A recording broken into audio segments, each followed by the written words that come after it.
Houston, Texas. You're on the Savage Nation. What's on your mind? Go ahead, please. Well, Michael, you're really hitting the nail on the head today. I am a conservative. I'm an anti-war conservative, and I just want to go a little bit deeper down the rabbit hole. I have a four-pronged theory as to why we're in Afghanistan, and I want to get your opinion on it. The first prong is we're in Afghanistan because it has a huge mineral deposit supply underneath the country, and the corporations are gearing up for that. Let's pause right there. That was only reported about 5 or 6 weeks ago, correct? Yes, sir. Okay, but yes. We were in there 8 years ago.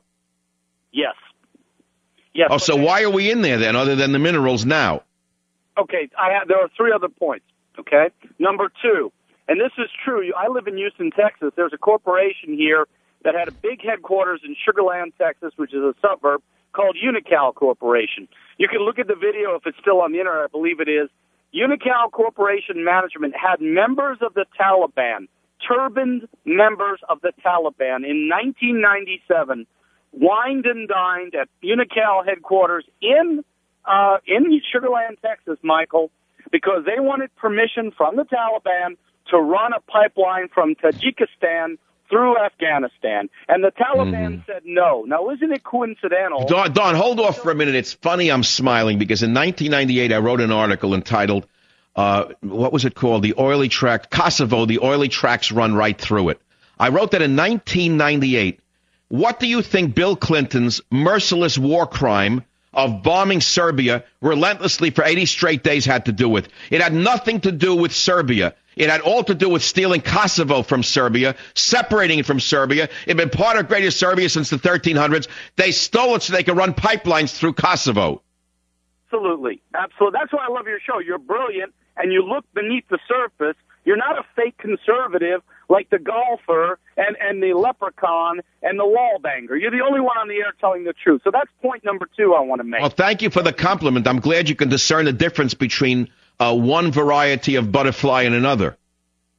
They are bought and paid for, Michael. There's a word I could use for them. They're $50 bought and paid for a word I could use for them. Okay. I think you're being overly generous. I think you're being overly generous, but okay, I'll let you get away with that. Dude, I mean, they've sold their souls, Michael. You haven't sold your soul, and that's why I love you. Number three, here's my theory. Number three prong, the opium pipeline. Now, Afghanistan, as much as I'm not a fan of the Taliban, Michael, okay? But the Taliban is not Al-Qaeda. You know, the Leon Panetta, the head of the CIA, was on Meet the Press just a few weeks ago. He was asked point blank, Mr. Panetta, how many Al-Qaeda would you estimate are in Afghanistan? You know what he said, Michael? Oh, between 50 and 100.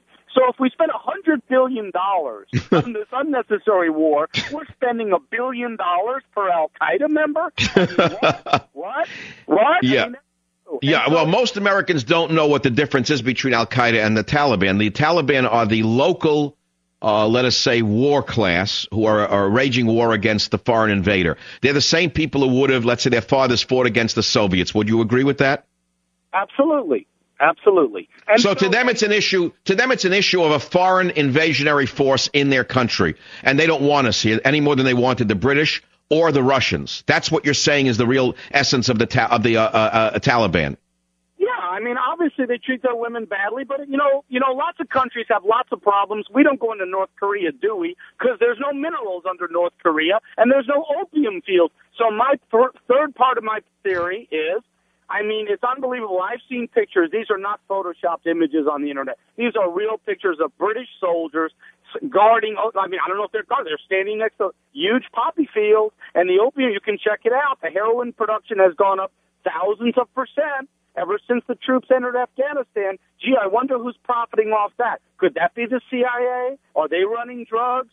Huh? That's part three. Now part four. And I'm from New York, and I'm of an ethnic persuasion. Okay.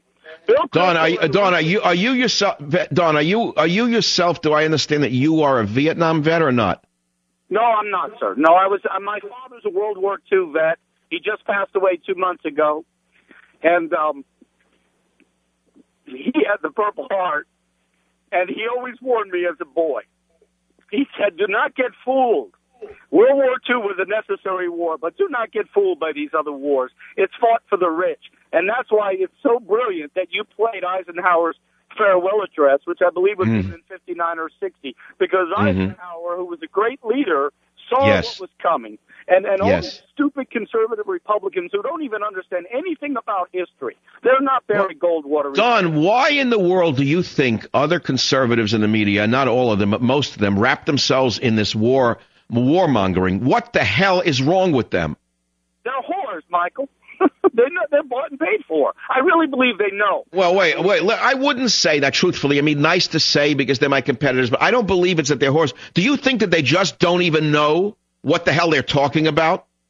Well, how could they not? I mean, O'Reilly's not a stupid guy. I mean, he's not stupid. Of all of the triumvirate, O'Reilly is the best educated. He has a real master's degree from Harvard. He knows what's going on. I can't say the same for the others. I really can't. Truthfully, I think many of them are ignoramuses, to be honest. Very shrewd, very successful ignoramuses. And they seem to be simply repeating what the hell the Republican Party tells them to say, or what they think the Republican Party sort of stands for.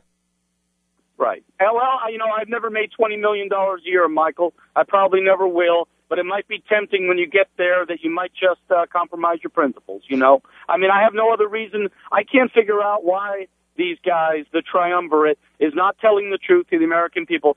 But, it's very sad. You hit the nail on the head so many times. This was the most brilliant show you've ever had. And I've been listening to you for many years. And I agree with you, not on 100%, but about 95% of what you say. It was the white, blue-collar people who got Obama in office. Yes, exactly right. And by the way, then they've now moved away from him, and they say, well, it's because of the economy. That has a big part of it. But I think subliminally, I believe subconsciously as well, it is because they fear the war is going to touch their family. It's their sons who are going to come home in a casket. It's not Bill Kristol's son who's going to come home in a casket. And it's certainly not the loudmouths on the conservative side in the radio who have any sons over there, is it? No.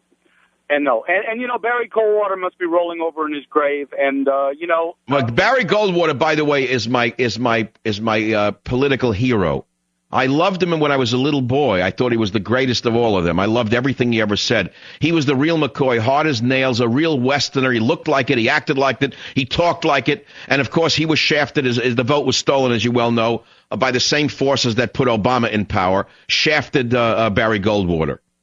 Absolutely. So, if Leon Panetta is on Meet the Press, and I almost fell out of my chair, admitting there's only 50 to 100 Al-Qaeda. You know what the analogy would be? I mean, I saw this analogy in an article. I forgot where I read it. It's kind of as if America, in the last weeks of the war, after it was very clear that the Germans were totally defeated, the Nazis were totally defeated, went in and started fighting the Italians who were allies with Germany when they were already had.